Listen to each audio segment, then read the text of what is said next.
barua ya Paulo kwa Wakolosai sura 2 haya ya 8 hadi 15. Baadaye tutasoma Warumi sura 8 mstari wa 1 hadi wa 8.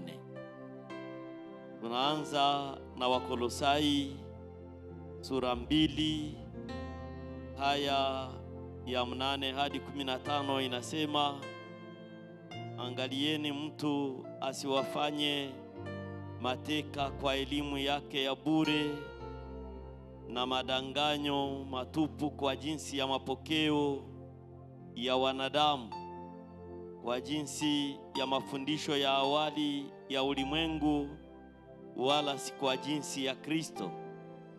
Maana katika yeye unakaa utimilifu wote wa Mungu kwa jinsi ya kimwili, na ninyi mumetimilika katika yeye aliye kichwa cha enzi yote na mamlaka.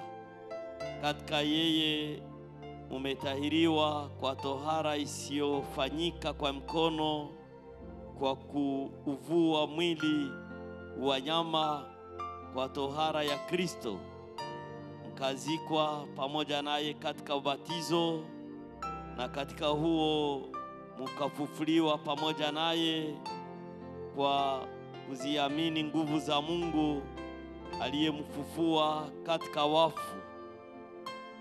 Na ninyi mlipokuwa mumekufa kwa sababu ya makosa yenu na kutokutahiriwa kwa miili yenu, aliwafanya hai pamoja naye, akiisha kutusamehe makosa yote, akiisha kuifuta ile hati iliyoandikwa ya mashtaki kwa hukumu zake, iliyokuwa na uadui kwetu, akaiondoa isikuweko tena, akaigongomea msalabani. Akiisha kuzivua enzi na mamlaka na kuzifanya kuwa mkogo kwa ujasiri, akizishangilia katika msalaba huo, ni neno la Mungu.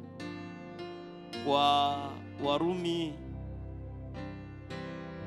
8 haya ya 1 hadi 8 inasema, sasa basi hakuna hukumu ya adhabu juu yao walio katika Kristo Yesu, kwa sababu sheria ya roho wa uzima ule ulio katika Kristo Yesu imeniacha huru mbali na sheria ya dhambi na mauti.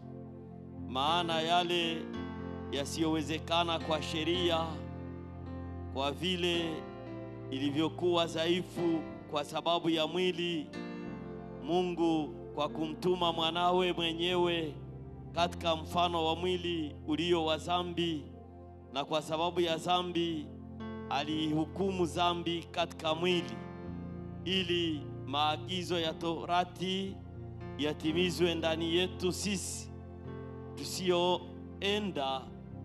tusioenenda kwa kufuata mambo ya mwili, bali mambo ya roho.